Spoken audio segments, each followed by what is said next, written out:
The video demonstrates how to calculate the strength of a welded structure. First, the simple hotspot method is used to identify the critical welds. The welds are automatically detected where sheets meet.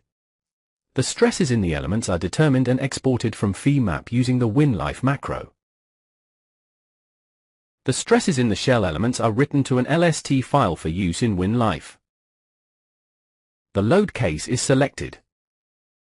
All elements of the model are selected for the automatic search for welds.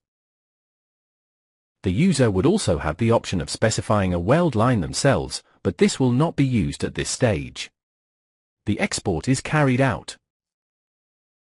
The weld lines were created as a group in Femap. We will now create a WinLife project named Example 27. The hotspot stresses just exported are treated as structural stresses. There is only one load case.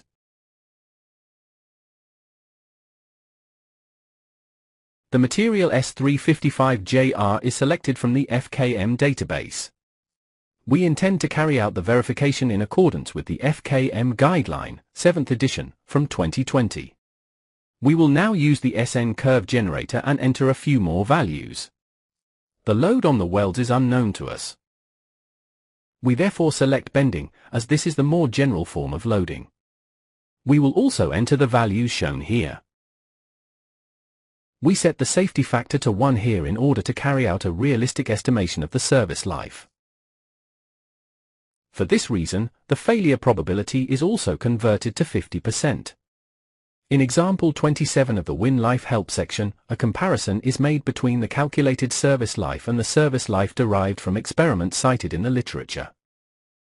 To keep this video from becoming too long, the comparison with experimental data has been omitted for this video. It can be seen how the fatigue strength increases for the SN curve with a 50% failure probability. A load is now specified. The relevant file is already available. The load is increased using the multiplier. The load history is shown here. Note that there are 10 complete vibration cycles here. The results of the FE calculation are now entered. The geometry file is required to display the model in the viewer. The element stresses are contained in the LST file generated earlier. The force from the FE calculation is entered. This was 49,000 newtons. The seam normal vector is contained in the LST file. Now let's go through the parameter settings. The settings are adopted almost exactly as they are by default. We select the elementary form of the SN curve so that we can calculate damage even below the fatigue strength. We take the mean stress into account by means of an amplitude transformation.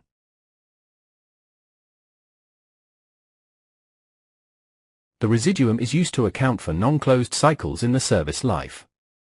For welded joints, the normal stress hypothesis is commonly used.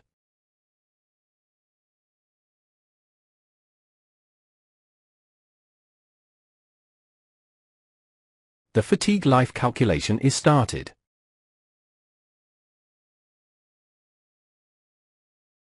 We can view the results from the model in the viewer. We can see the results of the hotspot method, a method that operates under significant simplifications. The seam under the greatest stress is clearly visible. The results of the fatigue life calculation can also be imported into Femap via the neutral file. Select the results file.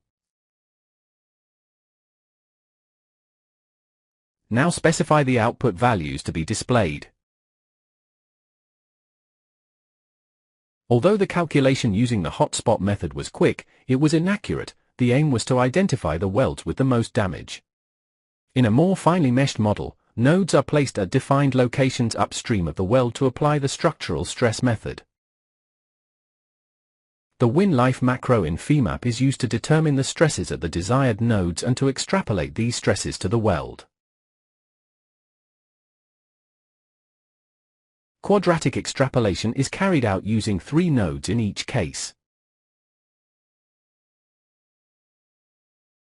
An LST file is specified.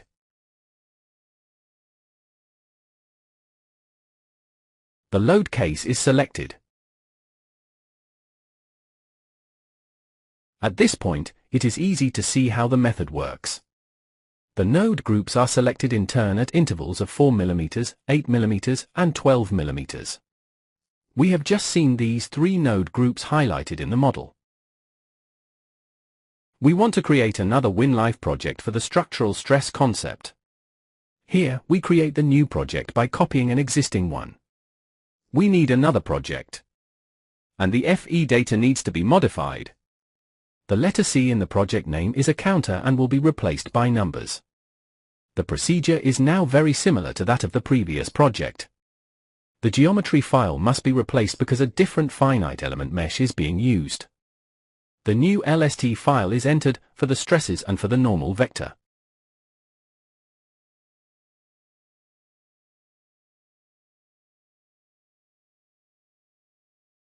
The service life is calculated. The total damage is significantly different from that obtained using the hotspot method. In this case, it is considerably lower. We display the results in the viewer.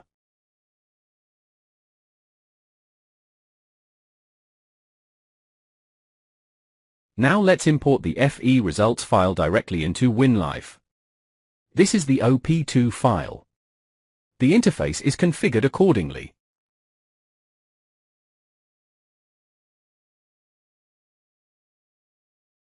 The geometry file and the OP2 file are specified again.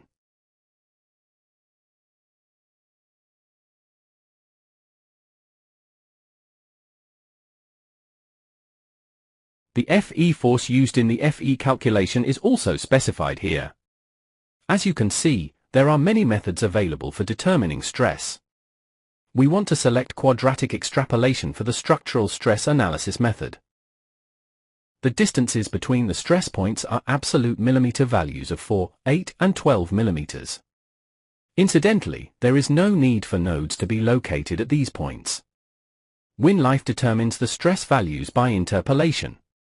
The viewer automatically detects the welded joints.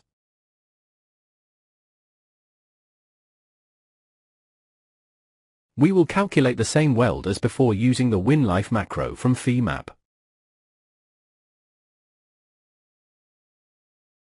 We start the calculation. The result is the same service life as before with the LST files. This can be displayed in the viewer.